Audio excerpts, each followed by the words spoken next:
वालेकुम नाज़रीन व सामीन, आज की है मज़ेदार सी रेसिपी। चटनी मंगाएं और बीमारियों को भगाएं, खुश रहें, सेहत पाएं।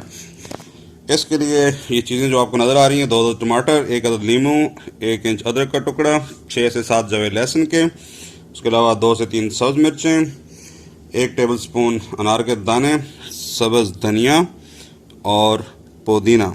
इन सब को आप ब्लेंडर के अंदर ब्लेंड कर लें। टेस्ट वाइज भी ये बहुत ही ज़बरदस्त चटनी बनती है। उसके अलावा इसके हेल्थ के लिए बहुत से बेनिफिट्स हैं। हाजमे के लिए बहुत अच्छी है। जिन लोगों का वेट बढ़ रहा है उनका वेट कम करने के लिए बड़ी मददगार है। आप इसको एज ए रूटीन हर खाने के साथ 1 चम्मच हर सालन के साथ ये इस्तेमाल करें। आप देखेंगे कुछ अर्से में आपका वज़न कम होना शुरू हो जाएगा। और ये इसके अलावा दिल के मरीजों के लिए बड़ी अच्छी है। आपको दिल की प्रॉब्लम नहीं होगी। ये कोलेस्ट्रॉल लेवल को कंट्रोल करती है, डाइजेशन रिलेटेड तमाम प्रॉब्लम को ख़त्म करती है। करके इस शेप में आ जाएगी।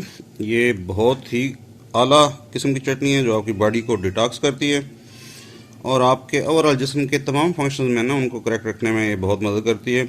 इसको ज़रूर ट्राई कीजिए और ट्राई करने के बाद हमसे शेयर कीजिए कि आपको ये हमारी रेसिपी कैसी लगी और कितनी मज़ेदार चटनी बनी। नेक्स्ट टाइम मिलते हैं किसी नई रेसिपी के साथ। तब तक के लिए अल्लाह हाफिज़। अस्सलाम वालेकुम व रहमतुल्लाह।